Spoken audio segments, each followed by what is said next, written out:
We're back on the bike again, getting diesel, and it's June. Sometimes life happens while making other plans.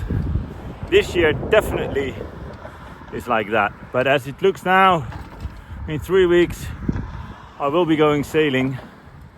Unfortunately, very unfortunately, we had to say goodbye to our dog, Cooper, who we deeply loved, but with no feeling in his back, no control over his bladder or other parts. The size of the dog, it was just not gonna work. So 5 years, Cooper, we love you, and we will always love you.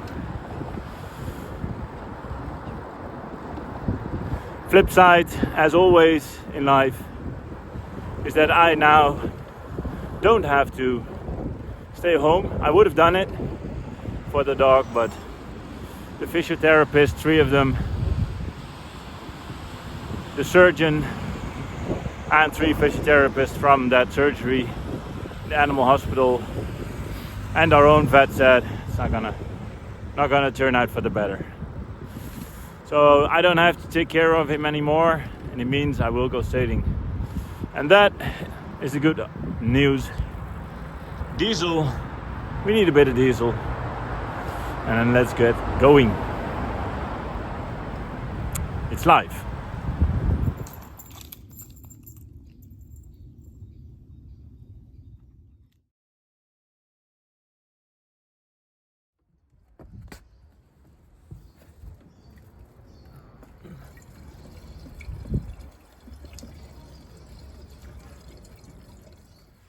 So I've thought about this for a very long time.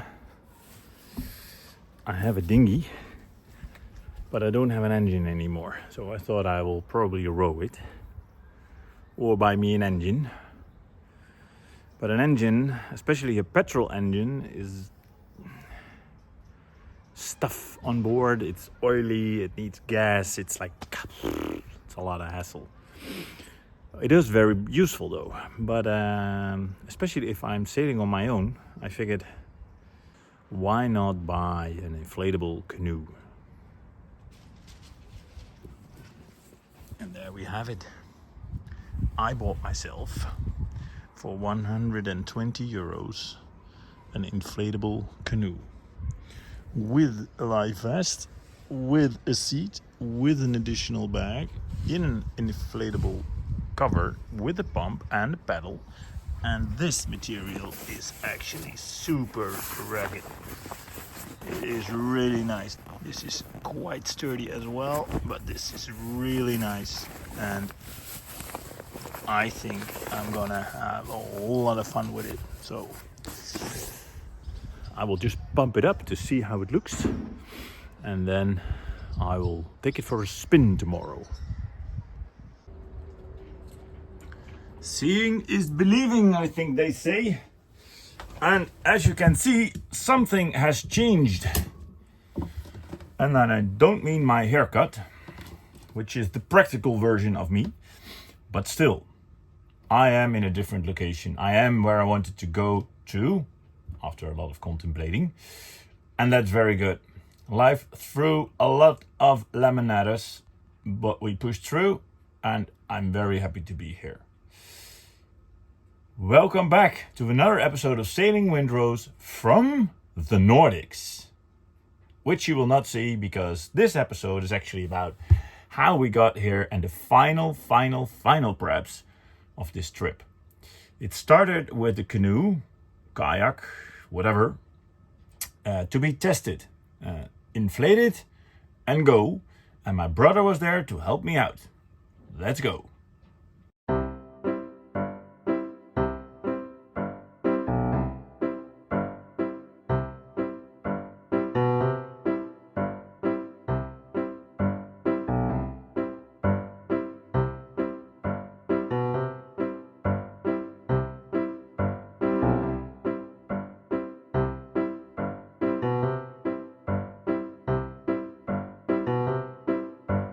Hallo, het is mij, zijn broer. Nou, Pedal. daar gaan we. Laat maar eens even zien, jongen. Ja, dit is best leuk. $1 million solution. Laat maar eens even zien dat je kan.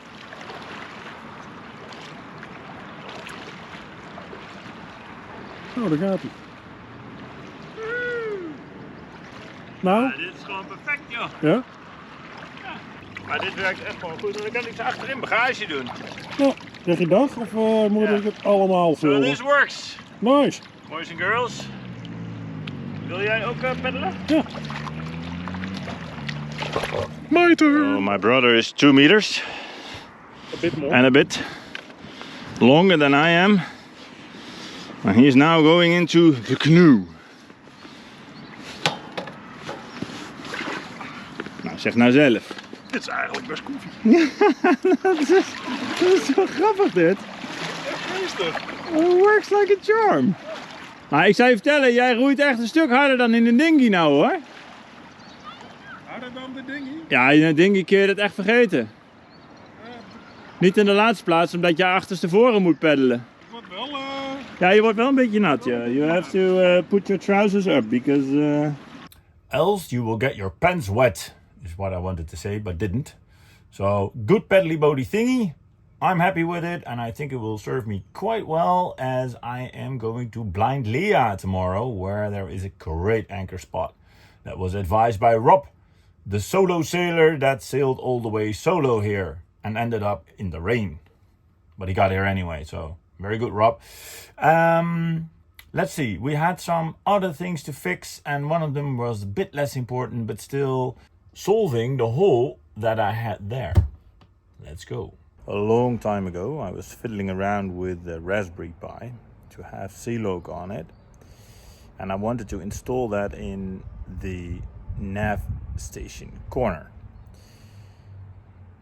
As I have 2 huge holes there, I now patched it with a piece of wood. I thought, let's make a 3D printed model for the screen. And the odd thing of the screen, at least if you ask me, if you really look carefully at it, it's not fully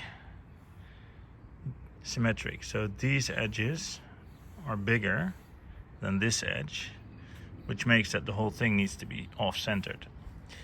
And I wanted to have it in the piece of plywood, so I decided to 3D print it. Well, actually, I decided to make a model, and then Ignacio printed it for me. And here you have the result. This is the test fit, the screen, and it should fit in. Brilliant, man. Oh my god, you can look right through. So this is where the holes are for. So now I'm gonna open it all up, but this really works like a charm. Brilliant. So what did I just do?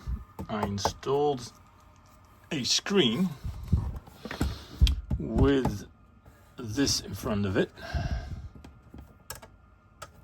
and that is my Raspberry Pi screen. So the Raspberry can actually fit right here.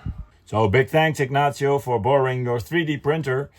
But might be good for the viewers to know that when you saw the color on the board, you kind of had an opinion on it. Now, I was quite happy with my new screen. But I got some feedback that the color is non-matching. Well, obviously I disagree. Look, I would say this is perfectly matching. But you could have an argument that some of the colors that are more prominent in the boat are not matching the blue. So this has to go, and I'm actually really proud at it, but there is an easy fix. Oh my god, did you really cut that hole, Jan? That's awful. That's not even straight. That's horrible. Get it away. Oh my god. How can you do that? That is wow, that looks good. That looks amazing. Wow, that's beautiful. Woo, how can I make that as well? Ha, this is really a good color. Amazing. So leave a like which color you like best, the blue one or the brown one. I would say this stands out more actually, but so let's fire it up and see how it looks when it's on.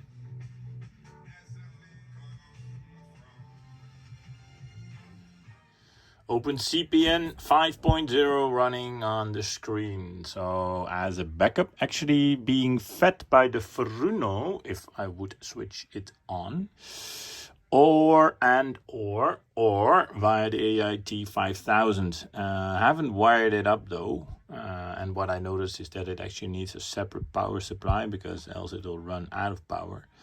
But it's interesting to see how it works like this. And yeah, I have to say that the cover now really blends in. You don't even see it anymore. So that's good. So being all snuck with myself that everything worked, Ignacio dropped by again and he said, hey, do you actually know you can have a Victron interface on that thing? I was like, do I want to know? Yeah, I want to know. So almost done, but let's try the Victron interface. It's a small step for the rest of the world, but for me it's a big step. I am super happy this screen actually works. It gives me something to fill up the gap that was there. And I think it looks pretty spiffy. I do need to do some more fiddling about because the touch is actually not working. And that would be really handy because it's the right screen. Also, if you look at the mouse, it's like super tiny. So I'm not sure how that comes. And this one is not connected, so that I need to check with a different cable. But besides that, I would say I'm in a pretty good place. Very good place. And I'm super happy with this. Now, I haven't really used it yet, actually, because I have enough navigational devices and I use the Victron app. Good news is that it works as designed.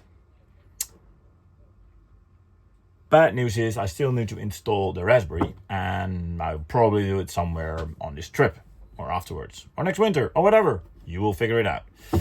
Anyway, there was one thing that was a tad more important actually, and that was a thing that could feed me, but it broke. My fridge is broken and it's located down here.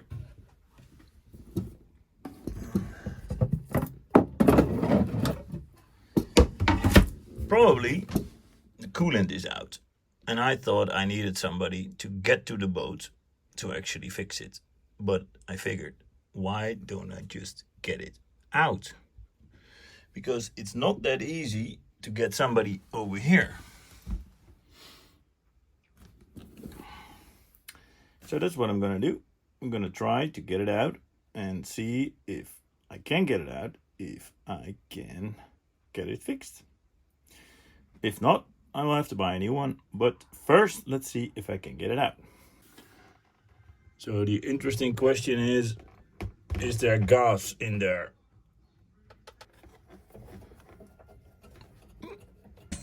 Oh.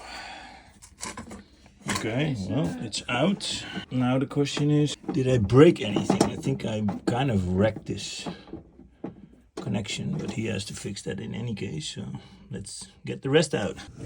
So not necessarily easy, but it's out. I think that's a good thing. So now I can fully remove it, hopefully. Extremely counterintuitive, but I rolled it up in here. So I guess now I should be able to get it out.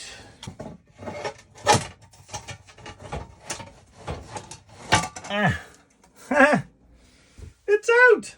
So again, all happy with myself, having the thing out, putting it in a box, sending it to a guy that could fix it. 2 weeks of waiting, the answer was, it's broken. Permanently broken. Not good news.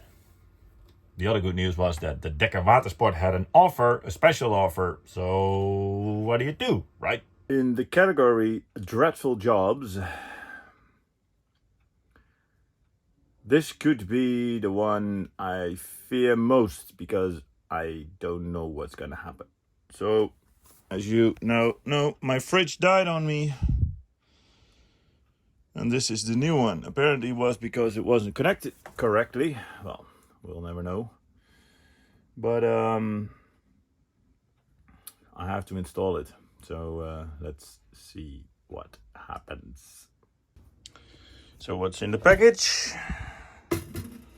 This is the plate that actually cools down. This hose, which is actually one hose but with 2 connectors. So high pressure. The compressor presses the fluid through this, that cools it down, brings it in here, brings it to the plate, and then it goes somewhere, I think this way, and then it kind of goes, and then it comes back here into the big one here, and goes into the compressor again. This actually cools it already down in there. And this is the compressor. Takes 72 watts at 12 volt is 5-6 amps, and it came with a bracket. The other one didn't came with a bracket, so that's interesting. It's a way to connect it, and this bracket can be connected somewhere, so it fits underneath, I guess, like this.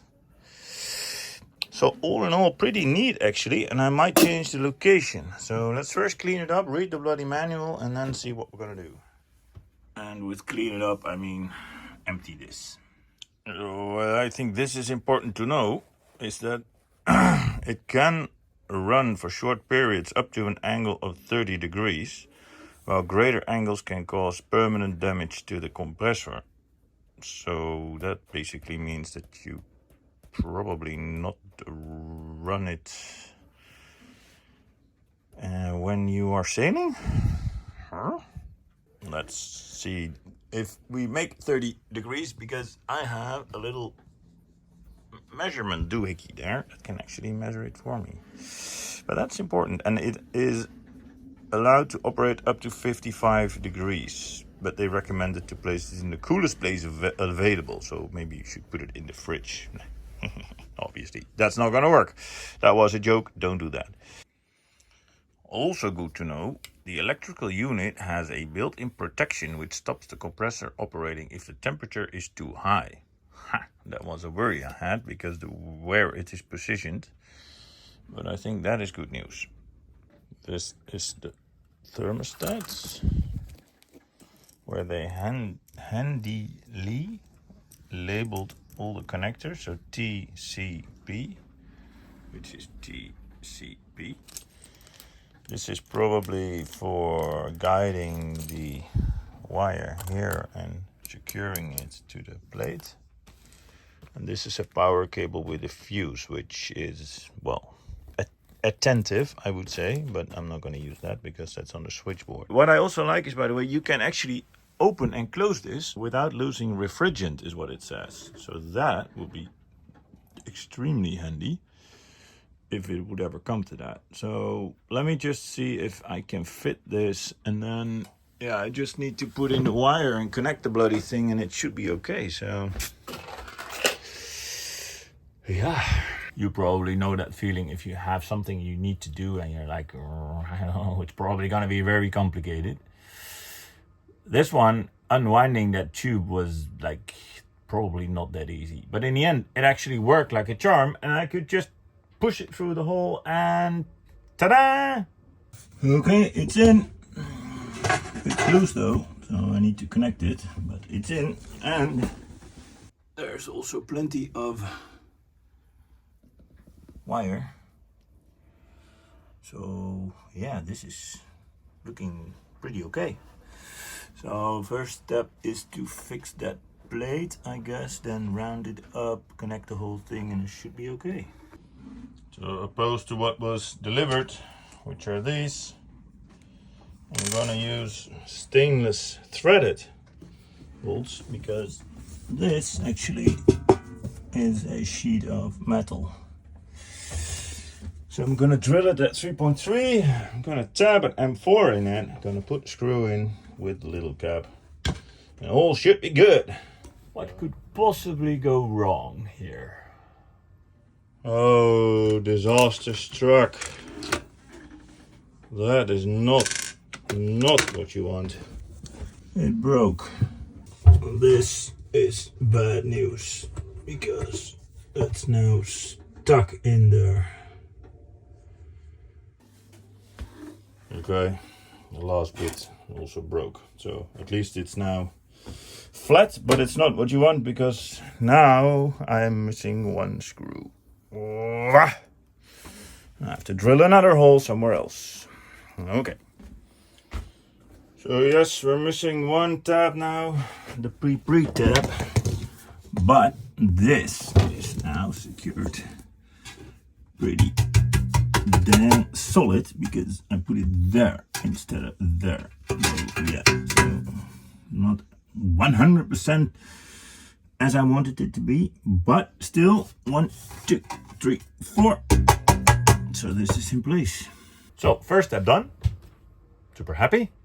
Next step was put the compressor in, but wanted to make a small modification to the ventilation area after reading the manual. I decided to make an additional hole down there because it's a great place for the little fridge, but it's not that cool. And now there are some holes in here, which is good. So hot air can go out, but I think it would be good to also high up there make one more hole here that the air can go out and up, and then it comes in here, come out there, and go out there. But maybe I should change my approach and argue you can never have enough holes in your boat. And the reason is to make sure that there is enough airflow in this box down there. As instructed per the manual, at the bottom it can now go in, can come out in this vent, or overflow to this vent. So that should be, at least if I don't put any pans on that, but that I can manage. So okay, the bracket is in place and it is positioned so that if I put the fridge on it, it will blast out the air via that hole, which I think is a good thing, and then the heat can go up. So yeah, let's connect the how do you call the thing, the switch. It's in, power is on, all the wires are connected, including that one going there. Now I need to see how I'm going to connect this to that, that to that, and that is the, I think, most scary part. In all honesty, I have not yet figured out 100% how I am going to do it, but I'll just give it a try, I guess. Okay, sorry. I already connected this one and it didn't or anything. So I think that's a good sign. Yeah, it doesn't say anything about what needs to be, if it is allowed to be there or it needs to be on the side or anything.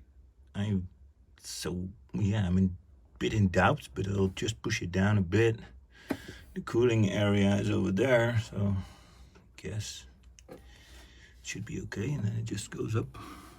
Let me connect the other one and see if that is yes or no. So if I were you, I would say this is the most exciting part of the whole bloody installation. just turn. Oh, that definitely. That definitely. So, boys and girls, when you connect this one, and now I have to put a certain amount of torque on, but I honestly don't have a clue how I would use to do that with this. So they put in a manual you need to use this, and then they say 60 Newton meters of torque, which is, well, decent, I would say. So yeah, I think I just have to fire the bloody thing up and see what it does, I guess. Let's just see what it does. Let's just put power on the bloody thing and see what it does. So where's the fridge? Here, power's on. Now I'm going to turn the knob and see what happens. It's making a noise. That's good. The fan is on. Yes. Yes, that's also good. Let's see if it cools. This is working. But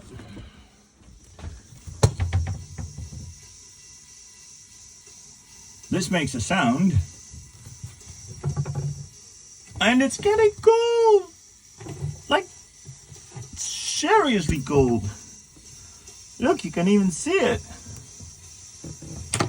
It's a fridge and it's working. Ha! Yes, yes. Ah. I have a fridge, I have a fridge, I have a fridge, I have a fridge. Ja, hoor. Mooi. Just in case you wonder, yes, as any project, there's a lot of stuff that you need to make it work. So, the boat again is a mess, but I'm very happy with the fridge, and I think I'm gonna take a cold beer from the fridge if I'm done cleaning up this mess here.